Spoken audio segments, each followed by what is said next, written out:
Nessa aula vamos falar de um tema que tem sido bastante discutido, mas ainda muito pouco explorado, que é a questão das experiências anômalas ou religiosas que são narradas em contextos clínicos ou de assistência social, enfim, para profissionais que lidam, né, com o público e que muitas vezes se veem diante do relato de uma experiência que foge daquilo que é considerado normal na vida cotidiana e que tem um caráter desafiador, especialmente para aquele que a vivencia e por vezes até para aquele que ouve o relato dessa experiência.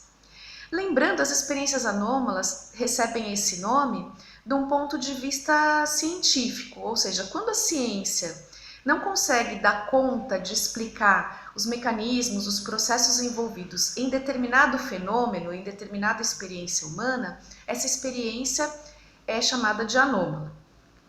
Uma outra possibilidade, uma outra definição é quando há uma experiência que até é relativamente bem descrita, mas que não tem uma prevalência, né? Não acontece de uma maneira tão frequente assim na população e, portanto, se desvia daquilo que ocorre via de regra, né? Então, a grosso modo falando, né, fazendo uma revisão muito rápida, né, desse conceito de anomalia, a gente tem essas duas possibilidades de explicação. Do ponto de vista que nós vamos narrar aqui, né, falar aqui, a gente vai se ater um pouco mais em relação à experiência que ela é até frequente, mas que ela é desafiadora justamente porque, especialmente num primeiro momento, a pessoa que passa por ela se sente desafiada porque ela não se encontra dentro do modo como a pessoa entende que as coisas funcionem, como os eventos se desencadeiem no cotidiano, etc. e tal. Vamos dar um exemplo, né? Uma experiência, por exemplo, de ter um sonho com algo que efetivamente venha a ocorrer no futuro. Então, por exemplo, a morte de um pai, uma mãe, de um parente querido ou até mesmo de várias pessoas que não são conhecidas daquele que sonha, mas que promove uma comoção nacional, como por exemplo um acidente aéreo, um acidente automobilístico, ou então, enfim, algo que envolve várias pessoas, né? Ou que envolve uma pessoa que é conhecida, que é próxima daquele que tem aquela experiência desse sonhar.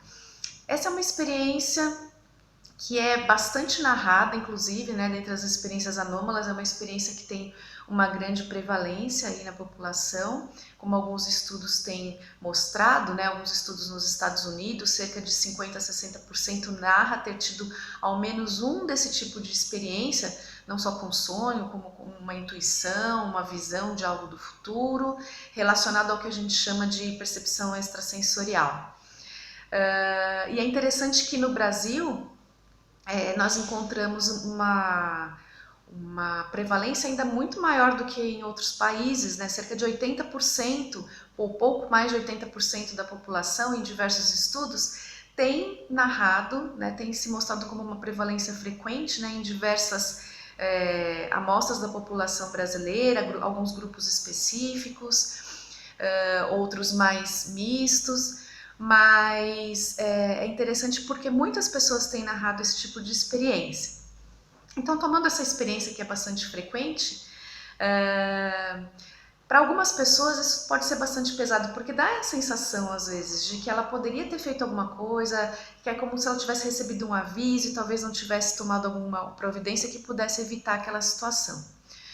Outras, inclusive, chegam a se sentir até culpadas, né? Como se o fato de ela ter sonhado ou ter sabido antecipadamente algo que aconteceu inesperadamente, quer dizer, não havia como adivinhar do ponto de vista de fazer inferências que levassem à conclusão de que aquele evento poderia acontecer, né? Alguma coisa inesperada que acontece.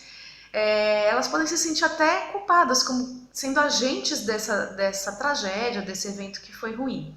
Então, nesse sentido, essa e outras experiências anômalas, né, como experiências, por exemplo, de ter sido abduzido por ETs ou de ter tido um encontro, né, de terceiro grau com um ser extraterrestre, ou de saída do corpo, as chamadas experiências fora do corpo, popularmente chamadas como viagens astrais, ou experiência de quase morte, enfim, experiências místicas, né, como já foi relatado em aula anterior, são experiências desafiadoras porque tiram, né, o sujeito da experiência daquele lugar comum e pode sim provocar esse desconforto, né, essa sensação de contra-intuição que desafia o sujeito.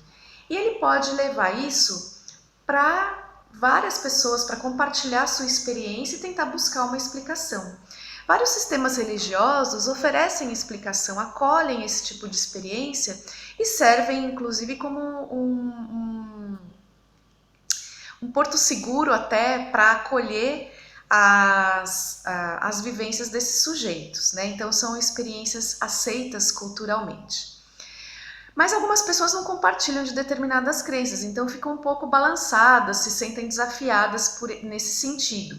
E é comum que essas experiências sejam levadas para os consultórios dos psicólogos, para psiquiatras, para médicos, assistentes sociais, pessoas, enfim, que acolhem pessoas, né, e que estão abertas a ouvir as suas experiências, as suas necessidades de alguma maneira. Nem sempre quando essa experiência é levada, ela é levada em busca de uma resolução. Às vezes ela é levada porque ela é importante para o sujeito e ele apenas quer compartilhá-la. Mas em outros momentos também ele quer entender aquilo que está acontecendo com ele. Se aquilo é normal, muitas pessoas não contam para as outras, não compartilham com seus familiares, com amigos, porque temem que serem chamadas de loucas, né? Porque elas mesmas desconfiam, custam acreditar que tenham passado efetivamente, objetivamente, por uma experiência daquela forma, uma experiência tão desafiadora.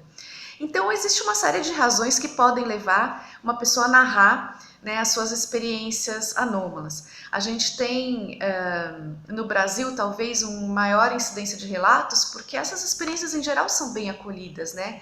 Muitas pessoas são vistas, inclusive, como dotadas de algum dom especial, às vezes fazem uso até dessas experiências para se colocar, inclusive, num status, né, de uma pessoa dotada de algum poder que ultrapassaria aquilo que a ciência já conhece do funcionamento da natureza, do nosso funcionamento como seres humanos e coisa e tal.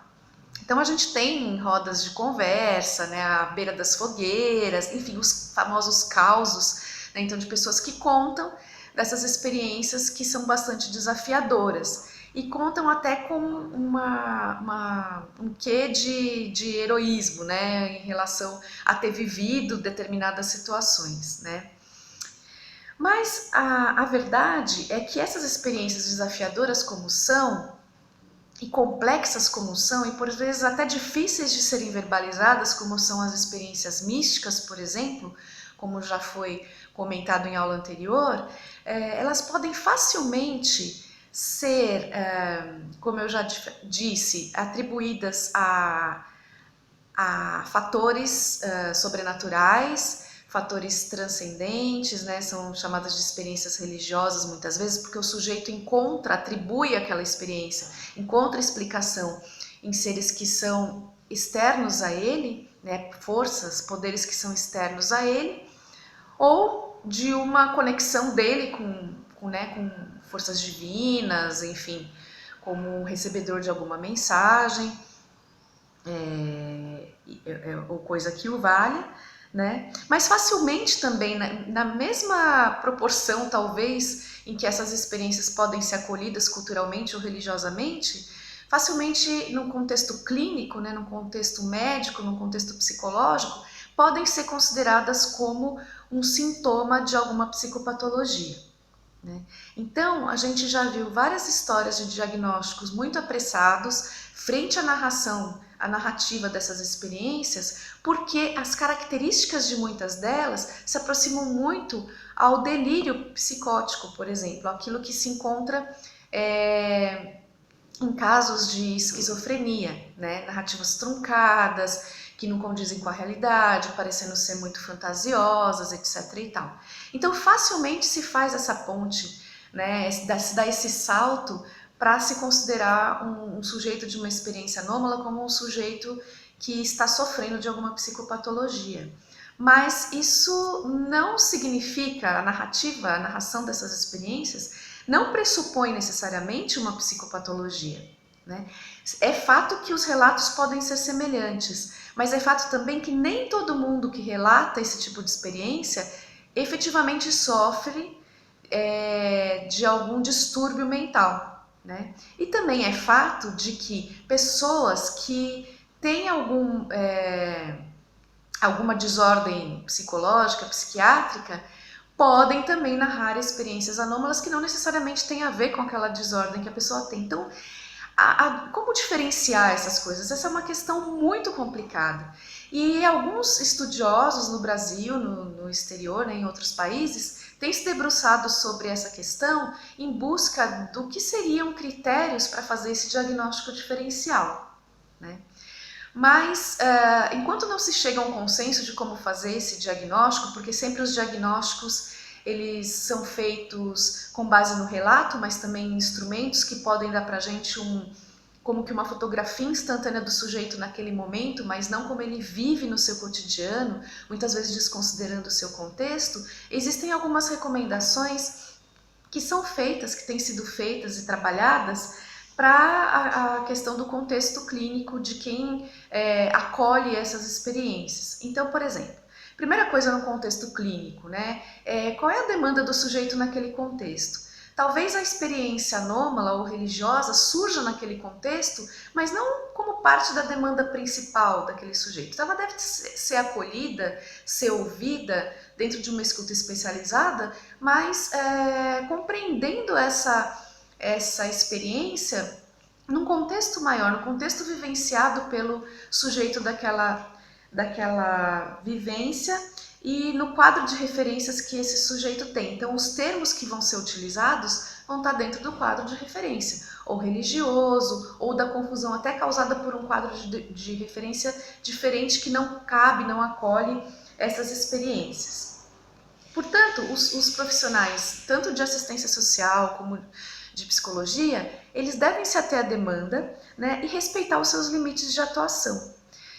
Muitas vezes, o psicólogo, por exemplo, ele tem, é claro, né, é uma pessoa também, então ele tem as suas próprias expectativas em relação a como o mundo funciona, as suas próprias crenças religiosas, porque psicólogos podem sim ter suas crenças religiosas, mas isso não deveria se misturar a essa escuta que ele tem do sujeito, do paciente que ele está recebendo, né? Então, saber qual é o limite da sua atuação e não fazer efetivamente uma oferta de alguma explicação, mas acolher explicações e ajudar o sujeito, o paciente, a entender aquelas experiências, questionando como que aquilo funciona na vida dele, qual a importância que tem, com o que ele relaciona, né? Mais ouvir, na verdade, do que oferecer uma explicação. Essa ajuda vem mais por um caminho de autodescoberta, de autoconhecimento, do que propriamente por uma oferta de alguma explicação. É fato que, nesse sentido, a gente pode ter, e é de grande ajuda, né, o conhecimento de algumas tradições religiosas, de perguntar ao sujeito, se o psicólogo não conhece, né, como funciona determinada tradição, que eventualmente pode estar dando sentido para aquela experiência, e entender como que aquilo funciona na construção da subjetividade daquele sujeito e como que aquilo funciona no seu cotidiano, né? O está tornando disfuncional, não está? Está ajudando a dar sentido à sua vida ou não? Ou seja, tudo isso que eu estou dizendo tem a ver com uma boa prática profissional, né? Dessas pessoas que são preparadas ou deveriam ser, né? Para a escuta especializada e para acolher as experiências, quaisquer que sejam, do sujeito que leva isso para a clínica ou para a busca de ajuda. Enfim, resumindo, né? Eu acho que as pessoas que ouvem, né, que tomam contato com essas experiências, são buscadas até para alguma ajuda, para algum aconselhamento, podem compartilhar informação de que não só aquela pessoa está sozinha, mas várias pessoas na população sentem ou passam por experiências desse tipo, porque isso dá a sensação de que não é só ela que está acontecendo, com ela que está acontecendo, mas também reconhecer as próprias expectativas e não oferecer, né, para o outro explicações que são suas, né? Acolher explicações, buscar esse sentido, né? Então, estou repetindo isso porque a questão do acolhimento é muito importante. Enfim, a gente levar em consideração aquilo que os estudiosos têm pesquisado, têm feito e falado em relação a essas questões, levar em consideração o que a ciência diz a respeito dessas experiências, mas também acolher as experiências do sujeito que se apresenta para nós narrando esse tipo de caso, por exemplo. Espero que vocês tenham se sensibilizado, porque se sensibilizar-se para essas questões é um primeiro passo para que a gente comece a se abrir a essa escuta, né, a acolher e a entender as experiências das pessoas e que busque então na bibliografia especializada da área referências para poder estudar mais a respeito desse acolhimento clínico, de como lidar com essas questões.